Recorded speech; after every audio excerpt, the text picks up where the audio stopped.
Next chapter is inventory management, chapter 12.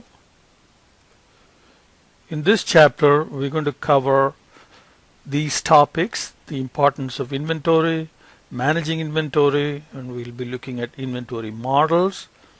And then these inventory models are specifically for independent demand inventory items. And the models that we will look at for safety stock will be probabilistic models. Then we will look at single period models and fixed period systems. So when we complete this chapter, you will be able to do a ABC analysis. You will be able to explain what cycle counting is, and you'll be able to compute problems with EOQ models for independent inventory demand items, and you'll be able to compute reorder point and safety stock under various conditions. Inventory management. What is the objective of inventory management? It is to strike a balance between inventory investment, the amount of money that we spend on inventory, and customer service. Customer service here specifically refers to the probability of meeting customer demand at the promised delivery date, or when the demand arises, our ability to meet that demand, as opposed to when there is a demand and we don't have inventory in stock. So the demand is not satisfied. So there is a probability that we will lose that sale. So one way of making sure that we never lose sales, never are always able to meet the demand, is to keep a lot of inventory. And when we keep a lot of inventory, then the inventory related costs go up significantly. At the same time, if we want to minimize inventory investment and we keep too low of an inventory, then the risk of not being able to meet customer demand goes up.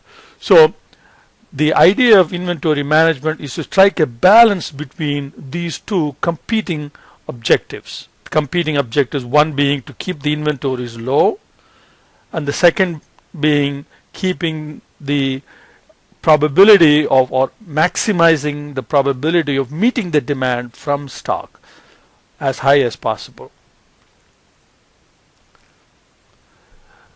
And the importance of inventory. Why is studying in inventory important? It is because it is one of the most expensive assets for any company, and it can go as high as 50% of total invested capital. So much of money locked into inventory. It is extremely important to manage it in a most efficient way. And of course, the second importance of inventory is that the availability of that inventory is important to be able to meet customer demand in a timely fashion.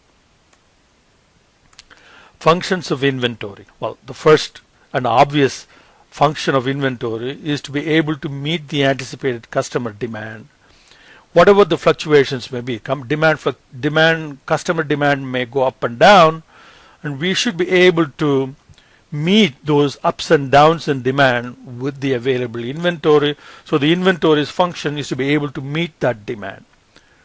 And another problem that we may face in production situations is that production at one workstation may depend upon supplies coming from various other sources. Now, if we keep the inventories very low, then a given workstation may starve for parts for that workstation to continue production.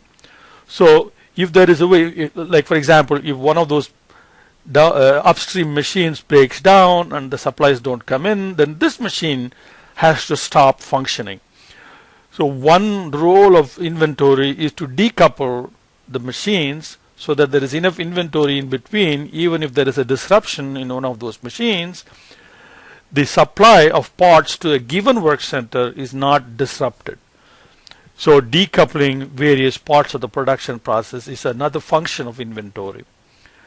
And one more reason why we may build inventory up is because there may be times when additional discounts are offered by our vendors if we order in larger quantities than what we immediately need. So to take advantage of quantity discounts, we may order more than what we need right away, and that would result in inventory.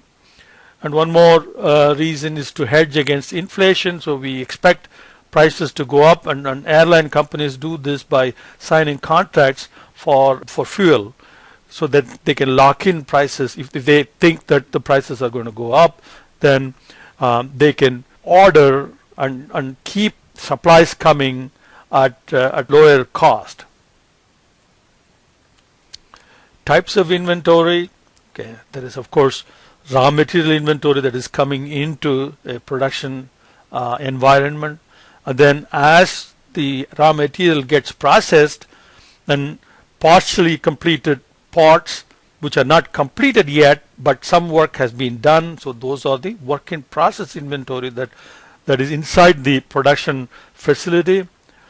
And then this process of partial completion of products and undergoing different stages of completion is part of the cycle time of the product, or lead time of the product from start to finish.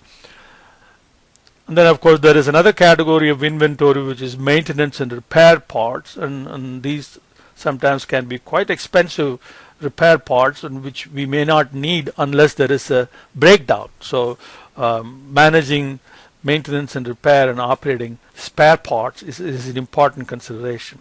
And finally, the finished goods inventory. The finished goods inventory will always be present in a manufacturing company, but in retail companies there will only be finished goods inventory. You are not going to see raw materials or work in process inventory or maintenance.